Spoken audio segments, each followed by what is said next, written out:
বনান্বিত গহন বনের মাঝে বনেরা মাঝে এসে ধীরে ধীরে সোনারের কাছে এসে পরিষ্কারের সম্মুখে এসে দেখো তো মা শান্ত হও না, শান্ত হও। তুমি কি করছো মা? হ্যাঁ, তুমি আমারই নাম জপ করছো, অগ্নিকে প্রদক্ষিণ করছো কেন মা? কি হয়েছে তোমার? কেন তুমি এই অগ্নিকে প্রদক্ষিণ করছো আর কেন আমার নাম জপ করছো? বলো কি হয়েছে? কেন তোমার চোখে জল?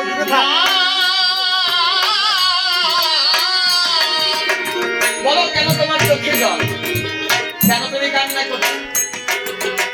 পরিষ্কার আমি প্রণাম জানিয়ে ডেকে বলছি, তোমাকে সকলে অন্তর্যামী ভগবান, কিন্তু অন্তর্যামী ভগবান সকলের মন প্রাণ, অন্তরের কথা আজ তুমি সবই জানতে পারছো। তাই গেলে সত্য হয় ঠাকুর, হয়তো তার একটা সমাধান নদী বন্দি, আমাদের কোনো সন্তানাদি নেই। আমরা তোকে ভক্তি বড় আশা নিয়ে এসেছি গ্রহণ করে মাঝে এসেছি বলে তোমার সুরমাজার নাম চিন্তাবে করতে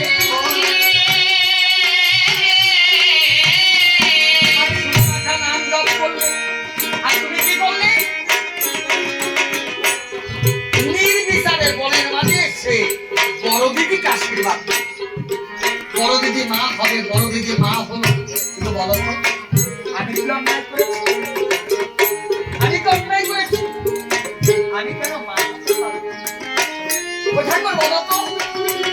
এই নারী করে জন্মগ্রহণ করে যদি সন্তানের মুখে মা ডাক শ্রবণ করে না যায়, সেই নারীর মনে কত ব্যথা, কত জ্বালা, কত আমি তো নারী করে এসেছি, কিন্তু আমি তো মা হতে পারিনি, সন্তানের মুখে মা ডাক শ্রবণ করতে পারিনি। এই কোনো মনে আসেনি,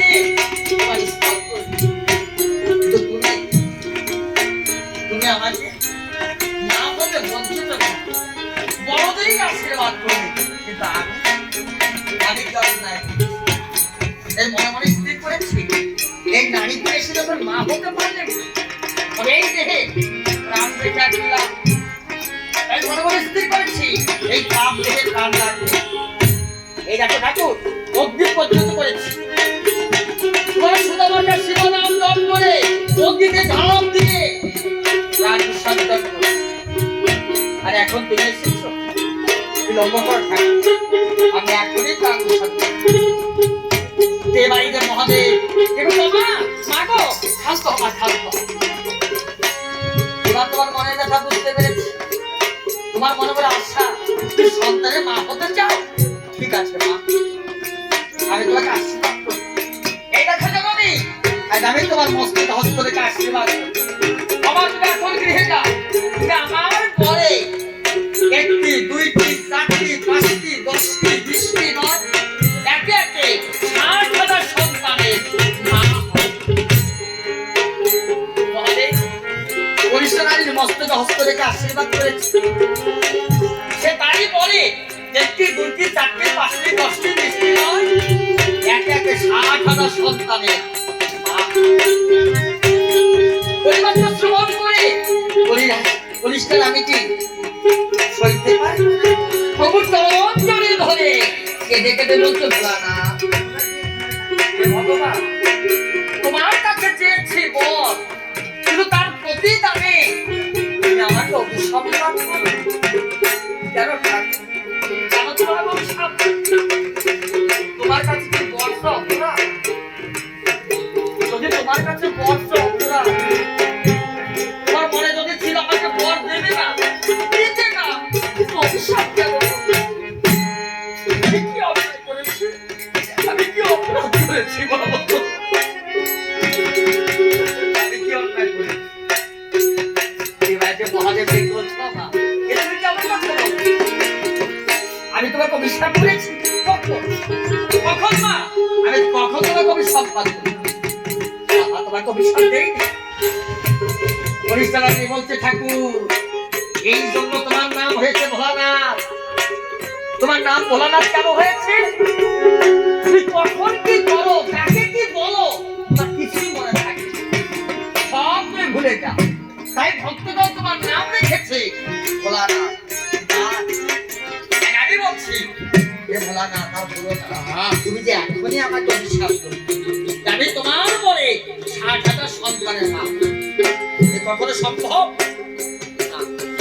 আমাকে অভিশাপ করো না ঠাকুর, আমাকে অভিশাপ করো না। দেবাইদেব মহাদেব দেখছো না মা, এটা অভিশাপ নয়। আমি প্রফুল্ল মনে তোমাকে আশীর্বাদ করি, আমার পরে 60,000 সন্তানের মা হবে। পরিষ্কার বলতে ঠাকুর এই নাকি তোমার আশীর্বাদ? এ কেমন আশীর্বাদ জানো না? একটি সন্তান প্রসবকালে মায়ের বড়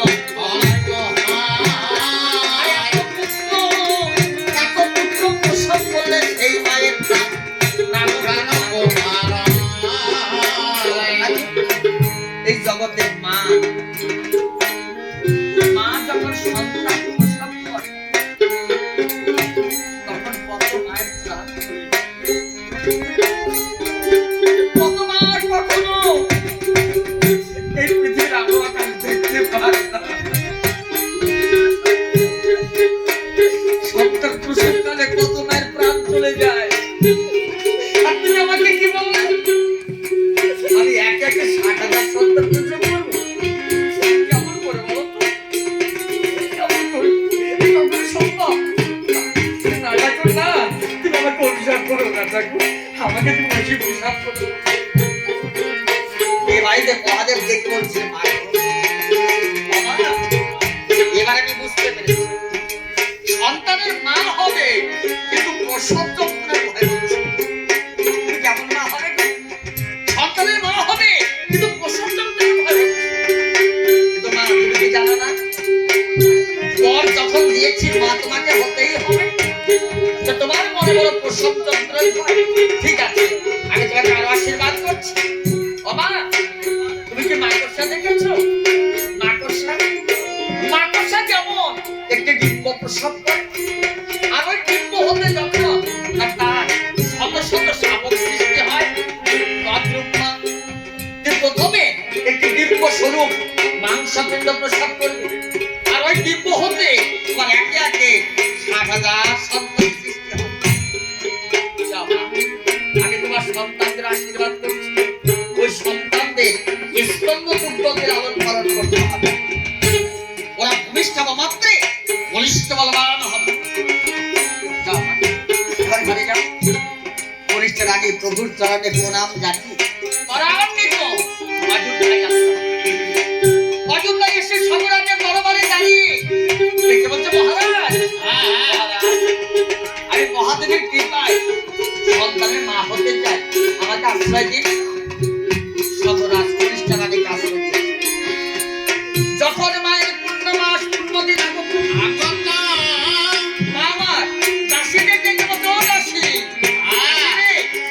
আমি যে মহাদেবের কৃপায় 60,000 সন্তানের মা হব, চল আমাকে সত্যিকার গৃহে নিয়ে চল। দাসীগণ বলা বলি করছে, শুনেছিস রানীমা কি বলছে? কেন কি বলছে? আরে রানীমার মাথা খারাপ হয়ে গেছে। কেন রানীমা কি বলছে? আরে রানীমা পাগল হয়ে গেছে। ওই দেখ রানীমা ভুল বকছে। কেন কি বলছে? কি রানীমা বলছে উনি নাকি মহাদেবের কৃপায় 60,000 সন্তান প্রসব করে। তাই? তাহলে তো সত্যি রানীমার মাথা খারাপ হয়ে গেছে। পাগল হয়ে গেছে। হ্যাঁ পাগল হয়ে গেছে। ও দিদি এখন কি করব? এখন আর কি করা যাবে? আমরা আসি রাজবাড়িতে দাসী হয়ে রানীমার আজ্ঞা তো পালন করতেই হবে। এই রাজবাড়িতে দাসী হয়ে আছি, রানীমার আজ্ঞা তো পালন করতেই হবে। হ্যাঁ এখন কি করব? চলো যাই। চল চল। আর রানীমাকে নিয়ে দাসীগণ সত্যিকার গৃহে এসেছে, কিন্তু কি হলো? সুবক্ষণে ওই কনিষ্ঠা রানী একটি সন্তান, কেমন সন্তান? হাত পা মাথা হাত কিছুই না, একটি দিব্য স্বরূপ মাংসপিণ্ড প্রসব করে রানীমা অচেতন অবস্থায় পড়ে আছে। দাসীগণ বলা বলি করছো, দিদি আমি না পূজো বলেছিলাম রানীমার মাথা খারাপ হয়ে যাচ্ছে, পাগল হয়ে গেছে। ওই দেখ দিদি দেখ, রানীমার সন্তানাদি কিছু হলো না, একটি ডিম্ব স্বরূপ মাংসপিণ্ড প্রসব করেছে। আর দেখ রানীমা অচেতন অবস্থায় আছে। হ্যাঁ দেখা যাচ্ছে তো। তাই একটি কাজ করি, কি কাজ করবো? ওই ডিম্বটি রাস্তার পাশে ছুঁড়ে ফেলি। রাস্তার পাশে ছুঁড়ে ফেলে দেবো? হ্যাঁ দিদি, হ্যাঁ। হ্যাঁ তা মনে করো দিলাম, কিন্তু রানীমা চৈতন্য হয়ে বলবে সন্তান দাও, তখন কি বলবো? তখন বলবো রানীমা হ্যাঁ।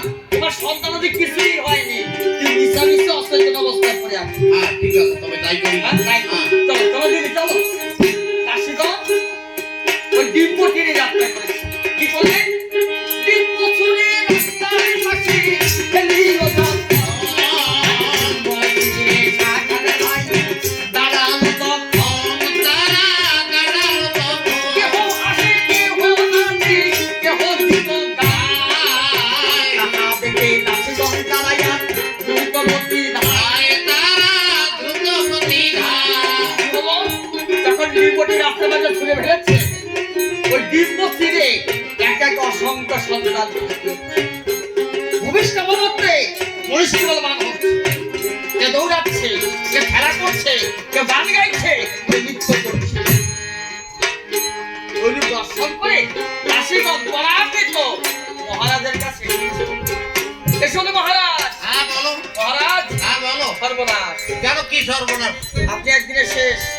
কেন কি সর্বনাশ? কিসের জন্য শেষ হবো? মহারাজ আপনি একদিনে শেষ হয়ে যাবেন। কেন শেষ হবো বলো না। কেন শেষ হয়ে যাবে? হ্যাঁ মহারাজ আপনি কি দেখুন আপনার কনিষ্ঠা রানী কি করেছে। হ্যাঁ কি করেছে? হ্যাঁ?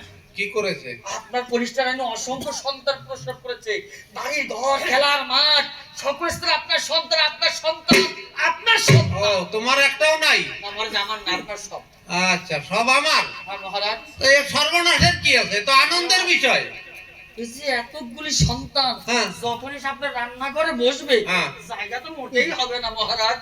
হবে হবে, জীব দিয়েছেন যিনি, আহারও তিনি দেবেন, জায়গাও তিনি দেবেন। তাই হ্যাঁ মহারাজ, তাই যদি সত্য হয় তা আপনার কি হচ্ছে? আনন্দ। আপনার আনন্দ? হ্যাঁ। আপনার আনন্দ হচ্ছে, কিন্তু আমাদের আনন্দ হচ্ছে না ও তোমাদের আনন্দ হচ্ছে না তাই? মহারাজ। তাহলে তোমাদের কি করে আনন্দ করা যায়? হ্যাঁ যাই হোক, আমি দান করব। হ্যাঁ মহারাজ, হ্যাঁ। আপনি তো ভালো বোঝেন মহারাজ। হ্যাঁ। আমরা আপনার প্রজা, আপনি যদি আমাদের কিছু দান করেন তবে তো আমরা সুখে থাকি। হ্যাঁ হ্যাঁ ঠিক আছে। মহারাজ দান ছত্র করে দেবেন। অযোধ্যাবাসী বলে আনন্দিত। কেন? একদিন অযোধ্যা রাজার কোনো সন্তানাদি ছিল না, ছিল না।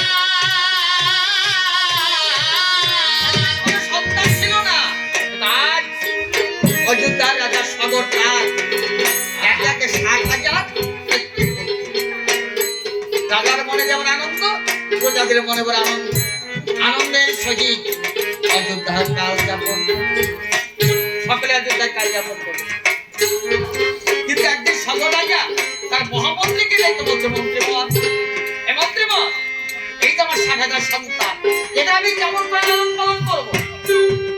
মহামন্ত্রী দেখতে বলছে, মহারাজ আপনাদের সন্তানদের স্তন্য পুত্র দিয়ে লালন পালন করতে হবে।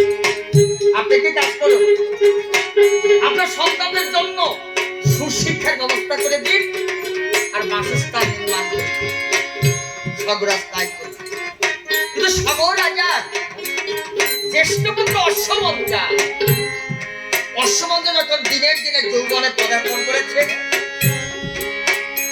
শুভ দিনে শুভক্ষণে অশ্বমঞ্জাকে শুভ বিবাহ দিল। শুভ দিনে শুভক্ষণে অশ্বমঞ্জার একটি পুত্র হলো, নাম তার বংশমান। অশ্বমঞ্জার পুত্র বংশমান। এই পর্যন্ত দেখে অশ্বমঞ্জা শ্রীহরি সাধন ভজনে গ্রহণ কারণে যাত্রা করে। আর সেদিন হতে সগর রাজা তার ছোট্ট নাতি অংশমানকে কোলে পিঠে করে মানুষের মতো মানুষ করে ঘুরে ফিরছে। কিন্তু এদিকে সগর রাজা 60,000 সন্তান, ওরা যখন দিনের দিনে যৌবনে পদার্পণ করল, ওরা যখন দিনের দিনে যৌবনে পদার্পণ করল, তখন তারা হয়েছে উচ্ছৃঙ্খল, অত্যাচারী, অবাধ্য। প্রতিদিন নবগ্রামে প্রবেশিয়ে গরিব দুঃখীদের ঘরে ঘরে আগুন ধরে দিচ্ছে। সুন্দরী সুন্দরী বধূ কন্যাদের ছিনিয়ে নিয়ে সিনেমেনে খেলা খেলছে। সইতে পারছে না। সইতে না পেরে গণলগ্ন কৃতবাসে রাজ দরবারে এসে বলছে, মহারাজ আপনাদের সরেদার সন্তান ওরা বড় শিক্ষা হয়েছে, বড় অত্যাচারী হয়েছে। প্রতিদিন আমাদের নগর গ্রামে প্রবেশে আমাদের গরিব দুঃখীদের ঘরে ঘরে আগুন ধরে দিচ্ছে, আমাদের সুন্দরী সুন্দরী বধূ কন্যাদের নিয়ে ছিনিমিনি খেলা করে। মহারাজ ওদের অত্যাচার শুনতে পাচ্ছি না, আপনি কি ব্যবস্থা করেন? সর্বরাজ প্রজাদের মুখে বাক্য শ্রবণ করে নতজানু হয়ে আছে। সর্বরাজা নতজানু যান কেন? সর্বরাজা জানেন তার সারেলার সন্তান ওরা বড় শৃঙ্খল, অত্যাচারী, অবাধ্য সন্তান। কখনো গ্রামবাসীর কথা শোনে না, এমনকি নিজ মাতা পিতার কথাও শোনে না। কিন্তু শাস্ত্রে বলে অবাধ্য সন্তান বেশি দিন পৃথিবীর মতো থাকতে পারে, অচিরেই তারা ধ্বংস। সাগর রাজা বড় দুঃখে অযোধ্যা রাজসিংহাসনে বসে। কিন্তু এদিকে দেবরাজ ইন্দ্র সগরপুত্রগণের অত্যাচার দেখে, ওদের বলিষ্ঠ বলবান দেখে তারও মনে বড় ভয়। দেবরাজ ইন্দ্র মনে মনে ভাবছে, ওই অযোধ্যায় সাগর রাজা তার সারাজার সন্তান ওরা যেমন উচ্ছৃঙ্খল হয়েছে,